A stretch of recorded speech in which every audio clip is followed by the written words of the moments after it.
The Minnesota Vikings just pulled off a massive win against the Green Bay Packers, stunning the NFL as they held off a late comeback thanks to some key depth players, as it's all going to come down to Week 18 in Detroit for the NFC North Division title and the number one seed in the NFC. We're going to be breaking down all of that in this episode of Vikings Digest, but first make sure to hit that subscribe button and click the bell icon so you don't miss any updates surrounding the Vikings as we head into the final week of the regular season. And with that, let's hop into the first topic of the day, which is the Vikings hold off Packers comeback. So if you're watching the game, you know the Vikings just held off the Packers by winning by 2 points after the Packers just had an explosive fourth quarter, jump started by an unfortunate Sam Darnold interception. We're going to touch on all those in a minute.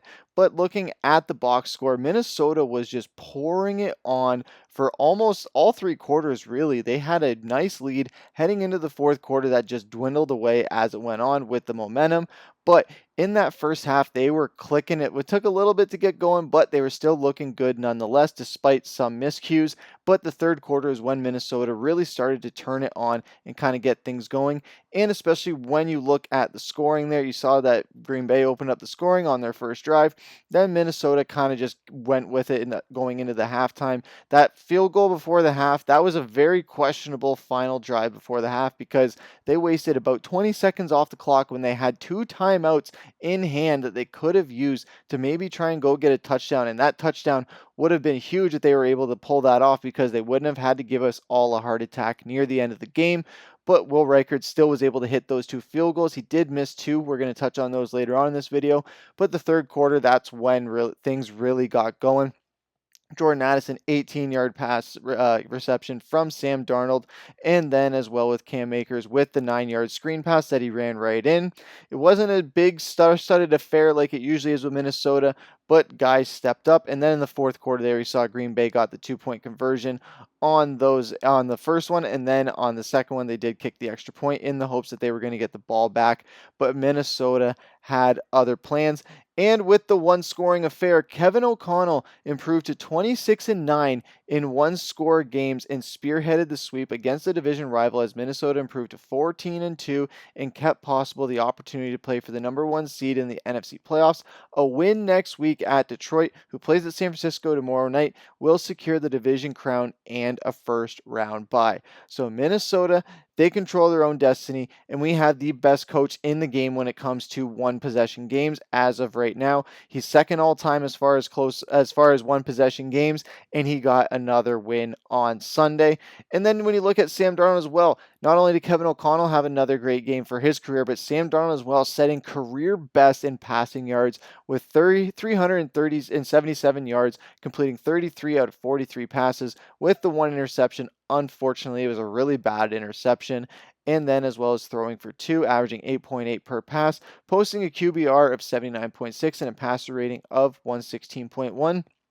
Really solid day at the office for Sam Darnold, and it was record-breaking, like we said, for himself at a career best with 377 yards, 3 touchdowns, and the pass rating. He boosted his season touchdown pass total to 35, which is tied for the second in franchise history and trails only the 39 thrown by Dante Culpepper in 2004. It's also the most by a Viking in his first season with the team, topping Brett Favre with his 33 in 2009. We know how that season went, where we were able to get 12-4, go to the NFC championship game, but we unfortunately lost to the New Orleans Saints thanks to Bountygate. So hopefully this season we don't have any Bountygate scandals happening in this postseason. Hopefully we control our own destiny in this playoffs where we have the number one seed. The road to the Super Bowl for the NFC has to go through US Bank Stadium.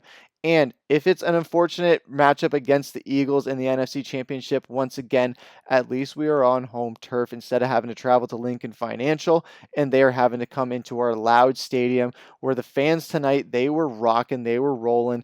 I know it got a little bit scary near the end. Things were kind of quieting down. Some Packers fans, you could hear them a bit more than the Vikings fans, but once they got that first down pass to Cam Akers, that's when the fireworks really started going. I was going crazy in my living room when that happened. I've never been so happy about 10 yards in my life. But when Cam Akers got that flat pass right there where he was wide open, that just sealed the deal for Minnesota, and it was amazing to see. But that was the biggest thing about Minnesota's win tonight. And that's going to take us into our second topic of the day, which is spreading the wealth. When looking at the receiving stats there, yes, we'll touch on Justin Jefferson first. He's the top dog. He led in receiving yards, 8 catches, 92 yards, averaging 11.5 per catch, the longest of which being 37 yards on 11 targets. And that was good enough to get him 1,400 yards for the fourth time in 5 seasons. There have been 7 instances in Vikings history of a receiver recording at least 1,400 yards in a season. Justin Jefferson has done so for a fourth time in 5 seasons. The only one who hasn't was in 2023 when he missed 7 full games due to injury, but still cleared 1,000 yards. Hall of Famer Randy Moss accomplished the feat the other 3 times. Jefferson needed 13 yards in Sunday's game to got exactly that on 2 catches in the first half. He added 4 more receptions for another 33 yards in the third quarter. So Jefferson, a nice day at the office, kept building another record to his resume, just making another case as to why he's not only the best wide receiver in the league right now, but he's hoping to make it so that he is the number 1 wide receiver all time by the time it is all said and done in his career. But also, when you look at how the Vikings spread the ball around, that's the biggest thing here. Look at the touchdown catches. Yes, Jordan Addison, he had a solid game like he usually does, but Jalen Nailor was wide open on that touchdown pass. Cam Akers, nice screen pass that led to a touchdown. So guys were chipping in, they were contributing. Johnny Munt, really key catch in the first half to get a first down. And then you had Aaron Jones playing out of the backfield as well in the receiving game. TJ Hawkinson also had a really solid game where a lot of guys there. Yes, you had some guys who got below 30 yards. Aaron Jones at 30, and then Cam Akers, CJ Ham, Johnny Munt. But the catches they made were so critical. Cam Akers, his 2 catches, yeah, it was only 15 yards, but those were probably the 2 biggest catches of the game. The game-winning touchdown and the game-sealing conversion on first down. CJ Ham as well got a big first down on that final drive that preceded the Cam Akers conversion as well. So, yeah, those guys, they didn't put up the great numbers, but you look at those catches, those 2 catches were crucial for both of them, and they were everything. The other thing that helped spread the wealth going, that kept things going as well, was the defense. They were able to thwart a promising opening possession by the Packers when Jerry Tillery forced a fumble by Josh Jacobs that Cam Bynum scooped at the Green Bay 38-yard line. The Packers had gained at least 6 on 4 consecutive plays, including the fumble, and were starting to build momentum when Tillery knocked the ball away. Minnesota is the only team in the NFL this season with at least 1 takeaway in all 16 games of 2024, tying a previous team record. This defense, I don't know what more you can say about them at this point that hasn't been said already. Brian Flores, easily the best defensive coordinator in football right now. The only one that can give him a run for his money is probably Steve Spagnuolo. Steve Spagnuolo, he's not giving up a lot of points per game, but Brian Flores, they're getting the takeaways, where it's not mattering how many points they score, as long as these guys are making plays and making things happen, that's where things are going to happen. We have a Vikings defense where you can make a case for at least 3 players being nominees for Defensive Player of the Year.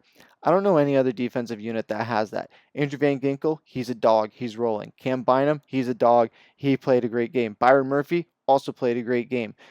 Jonathan Grenard, great. Dallas Turner as well, been great. We have guys all over the map that have been fantastic this season. Harrison Smith, Harry the Hitman, you cannot forget him. Where these guys, whether they're vets, whether they're new guys, whether they're guys that have been here for a little bit or not long at all, they have been showing up and showing out and just playing their butts off for Brian Flores and this defense. But one of the things that we're going to have to clean up, clock management being one of them. I talked about it earlier this game, where in the video, where this game, that end of that first half, that could have maybe ended in 6 points, and they left that off the board. Probably 7, knowing with the extra points this year with Reicher's been hitting. But Reichert as well was one of those other miscues that they have to clean up heading into Detroit next week. Reichert has been beyond solid in his rookie season. He entered the game having made 19 of 22 field goals and all 35 extra points. Reichert nearly started his evening with a 57-yard attempt on Minnesota's second possession, but it hit the crossbar and bounced toward the field instead of through the uprights, denying Minnesota the first points. Reichert also missed from 55 yards right before halftime, but the Packers were offsides, resulting in a 5-yard mark-off, the 50-yard field goal, and the 13-3 halftime lead. In the fourth quarter, he had a chance to put the Vikings up at 30 points, but his attempt hit the left upright. So Reichert was hitting the crossbar more than he was hitting the netting at times, But that's something that they have to clean up heading into not only this next week in Detroit, but also into the postseason where points might be tough to come by. You're going to have to shoot them from far out. These 50-plus yarders, they might not be all too uncommon in the postseason where points might be harder to come by or defenses just really hunker down and play bend, don't break football. So Reichard's going to need to be clutch in the playoffs and next week in Detroit. Hopefully he can just shake this game off and just go into next week. He did have a solid fantasy day, all things considered. But when looking at the points that he left on the table, that's 6 points that would have gave us a nice little cushion, and we wouldn't have had to have a stressful ending of the game like a lot of Vikings fans had. But what did you guys think on the game overall? What did you think about them spreading the wealth around, and how does that make you feel heading into the postseason where if our star receivers and our star guys are shut down, at least we have the confidence in these guys to get it done? Love to hear what you guys have to say in the comments, but that's going to do it for this episode of Vikings Digest. Leave a like, comment, subscribe, hit that bell icon so you don't miss all the new videos when they drop. But I've been your host, Griffen. Take care.